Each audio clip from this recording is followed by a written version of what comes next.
आप देख रहे हैं मोबाइल रिपेयर गुरुजी, मोबाइल रिपेयरिंग का कंप्लीट सॉल्यूशन। नमस्कार दोस्तों, मोबाइल रिपेयर गुरुजी यूट्यूब चैनल में आपका स्वागत है। आज हमारे पास एक MI 11X 5G फ़ोन है। ये फ़ोन में प्रॉब्लम ऐसा था कि ये फ़ोन कभी भी बंद हो जाता था तो फिर चालू नहीं होता था, और बहुत मुश्किल से कभी चालू होता था तो चल जाता था फिर काफ़ी देर तक। लेकिन बाद में जैसे बंद हो गया, अगर कभी भी बंद हो जाता था और फिर उसके बाद में स्टार्ट नहीं होता था। तो इस तरह का कभी-कभी चालू होने का प्रॉब्लम था इसमें। तो हमने CPU निकाल लिया और क्लीनिंग वगैरह भी कर लिया, रिबॉलिंग भी कर लिया। लेकिन इस वीडियो में मैं एक ऐसी टेक्निक बताने जा रहा हूँ जो कुछ लोग होते हैं जो नॉर्मल CPU को तो बना लेते हैं लेकिन डबल डेकर वाला नहीं बना पाते हैं। यानी कि वो क्लीनिंग वगैरह तो सब सही कर लेते हैं, CPU लगा भी लेते हैं सही से, लेकिन ये डबल डेकर वाला सही से नहीं लगा पाते हैं। तो उनके लिए मैं एक टेक्निक बता रहा हूँ। तो इस तरीके से CPU लगाना है जैसे आप नॉर्मली लगाते हो, लेकिन क्या है कि ये जो डबल डेकर वाले बोर्ड हैं वो थोड़ा बोर्ड हैवी होते हैं, तो हीटिंग ज़्यादा चाहिए होती है इनको। तो आप जो CPU लगाते हो वो ठीक से नहीं लग पाता, कुछ ना कुछ बॉल रह जाती है। तो यही मैंने दिखाया है। जैसे ही आप CPU लगाते हो उसके बाद में वापस से उसको वापस से उठा लो, सीधे सीधे उठाना है, घिसना नहीं है इधर उधर, ताकि कोई कंपोनेंट भी नहीं हिले और जो बॉल हैं वो भी नहीं बिगड़े। तो यहाँ पे आपको दिख रहा होगा कि कुछ बॉल जो है कनेक्ट नहीं हुई हैं बोर्ड से, यही दिक्कत होती है। अब ये कंडीशन में अगर आप चाहो तो इसमें ज़्यादा हीटिंग करके अगर लगाओगे तो लग तो जाएगा CPU सही से एक बार में ही, लेकिन दिक्कत ये रहती है कि पेस्टेड होता है तो ज़्यादा हीट अगर आप करते रहो तो फिर कोई पता नहीं दूसरी ऐसी मेल्ट हो जाए तो फिर उसके बाद में फ़ोन जो है बनना बहुत मुश्किल होता जाता है। तो उसके लिए ऐसा करना चाहिए, थोड़ा पेस्ट लगा के यहाँ पे जो बॉल पे नहीं लगा है वहाँ पे एक जो पिन पॉइंट वाला जो शोल्डर है वहाँ से थोड़ा सा शोल्डर लगाते जाओ जो बॉल कनेक्ट नहीं हुई है वहाँ पे, और उसके बाद में आप CPU को वापस लगा दो। ऐसा का ऐसा ही दोबारा से रिवॉल्व भी नहीं करना है, ठीक है। बस अलाइनमेंट करके पकड़ के रखो थोड़ा सा, और हीटिंग जैसे करोगे वो सही जगह पे अगर बैठ जाएगा तो पता चल जाएगा आपको। इस तरीके से करोगे तो रिस्क थोड़ा कम हो जाएगा, यानी कि जो ओवर हीटिंग से जो ख़राब हो जाता है वो रिस्क नहीं होगा।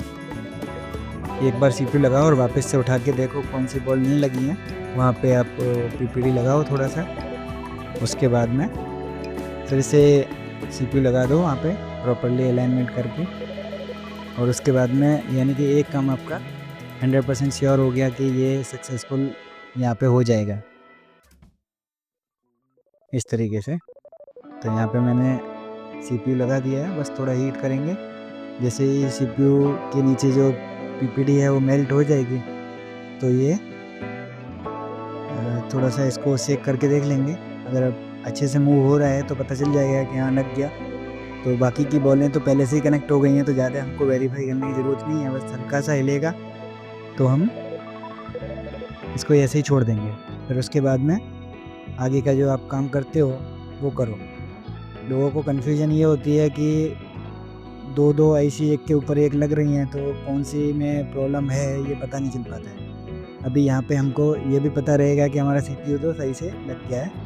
अगर प्रॉब्लम आती है तो पता चलेगा कि हाँ रैम सही से नहीं लगी होगी इस तरीके का है। और फ़ोन पहले से चालू ही है, यानी कि कभी कभी चालू हो जाता था, यानी कि CPU वगैरह सब सही है।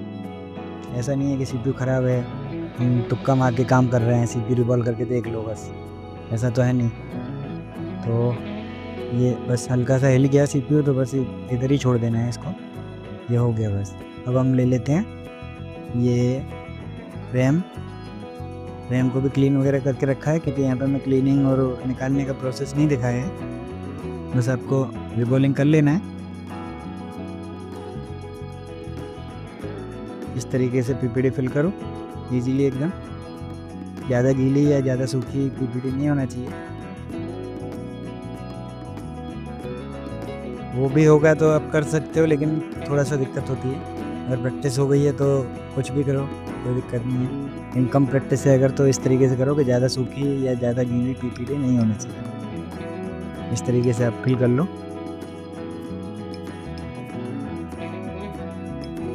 ठीक है, बस एक बार हीट करेंगे और ये हो जाएगी रैम की रिबॉलिंग कंप्लीट। इसके बाद में हम बोर्ड पे लगाएंगे रैम को। सीपीयू पहले ही लगा चुके हैं, तो बस अब रैम लगा के सीधे चेक करना बाकी है। और रैम को भी अच्छे से लगाना है ताकि ऐसा ना हो कि थोड़ा हीट कम हो और या फिर कोई क्लीनिंग में कमी हो। तो यहाँ पे क्लीनिंग वगैरह अच्छे से कर लेनी है एक बार। अगर आपको कोई भी डाउटफुल लगे, कोई बॉल अगर ब्लैक दिख रही है, कुछ भी है, तो एक बार कर लो क्लीन। उसके बाद में पेस्ट लगा के और रैम लगाओ, हीटिंग करो। जिस तरीके से बाकी ऐसे लगाते हो वैसे ही लगाना है। डबल डेकर को सक्सेसफुल करने का ये एकदम इजी ट्रिक है। इस तरीके से करोगे तो आपके पास अगर नॉर्मल सीपीयू होता है तो ये वाला भी, डबल डेकर वाला भी सक्सेस हो जाएगा। क्योंकि बहुत सारे लोगों से यही मिस्टेक होती है, या तो कम हीट रह जाती है क्योंकि डबल डेकर के हिसाब से थोड़ा बोर्ड भी हैवी होता है, तो वो कम हीटिंग पे उतने अच्छे से नहीं लग पाता है। तो या तो हीटिंग कम रह जाती है तो कुछ बॉल रह जाते हैं नीचे, ये दिक्कत होती है। या फिर ऐसा होता है कि हीटिंग ज़्यादा कर देते हैं अच्छे से लगाने के चक्कर में, या फिर बार बार करते हैं तो फिर बाकी की आईसी मेल्ट हो जाती हैं, फिर दिक्कत हो जाती है। हर तरफ से दिक्कत ही है। तो एकदम सेफ़ तरीका यही है। जो बिगिनर हैं, जो मतलब नॉर्मली जो सिंगल वाले सीपीयू होते हैं उनको कर लेते हैं, लेकिन डबल डेकर करने में डर लगता है, तो इस तरीके से करो तो आपसे हो जाएगा। अगर आप नॉर्मल वाला सीपीयू करते हो तो टूल्स वगैरह तो सारे होंगे ही, बस ये ट्रिक अप्लाई करना है, उसके बाद में हो जाएगा। अब यहाँ पे हमने रैम लगा लिया है, अच्छे से वेरीफाई कर लिया है कि हाँ रैम मूव हो रही है ठीक से, कहीं पे अटक नहीं रही है, यानी सारे बॉल अच्छे से मेल्ट हो गए हैं ऐसा लग रहा है। तो सीधे बोर्ड में लगा के चेक करेंगे, और चेक करने के बाद में यहाँ पे मैं काफ़ी सारा पेस्ट लगा के मैं इसके लिए कर रहा हूँ क्योंकि कोई वो नहीं रहे, ऐसा नहीं कि कोई डाउट रहे कि ठीक से लगी या नहीं लगी।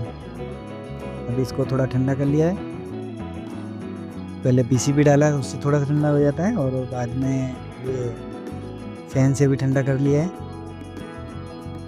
और ये थोड़ा क्लीनिंग भी कर लिया है। अब सीधे हम लगाते हैं इसको मदरबोर्ड पे। मदरबोर्ड पे लगा के हम देखेंगे कि फ़ोन एक बार में चालू हो जाता है या नहीं। कोई कटिंग नहीं है वीडियो में, यहाँ पे आपको डायरेक्टली दिखेगा।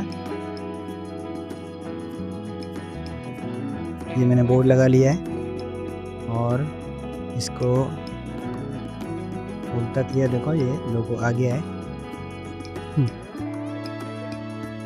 तो ये लोगो तो आ गया है, अभी देखते पूरा चालू हो रहा है या नहीं हो रहा है। पूरा भी कंप्लीट चालू हो जाएगा अगर, तो देखो अब बैटरी इसमें लो है, क्योंकि इसमें ऐसे ही फॉल्ट था कि बैटरी लो हो जाए या बंद हो जाए एक बार, तो बैटरी पूरी चली जाती थी माइनस में, बिल्कुल जीरो हो जाता था और चालू नहीं होता था, चार्जिंग में कोई करंट नहीं लेता था बाद में। यही चीज़ को तुमको देखना है। ऐसे चालू रहता था तब तक चार्जिंग वगैरह सब कुछ अच्छे से होता था, लेकिन जैसे ही बंद हो गया तो फिर चार्जिंग भी नहीं लेता था, कुछ भी नहीं लेता था। तो अब यहाँ पे थोड़ा देर वेट करेंगे, बैटरी फिल हो जाए। तो ये पार्ट को मैं थोड़ा सा अगर स्पीड कर दूँ तो ठीक रहेगा। चलो तो देख लीजिए, ये फ़ोन को मैं पूरा कंप्लीट चेक करवा दे रहा हूँ। अगर वीडियो और ये ट्रिक अगर आपको अगर पसंद आई हो, आपको कुछ हेल्प मिल रही हो, तो चैनल को सब्सक्राइब कर लो, वीडियो को लाइक कर लो। धन्यवाद। तो देख लीजिए फ़ोन पूरा चालू हो गया है, बस वीडियो को लाइक कर दो, सब्सक्राइब कर दो।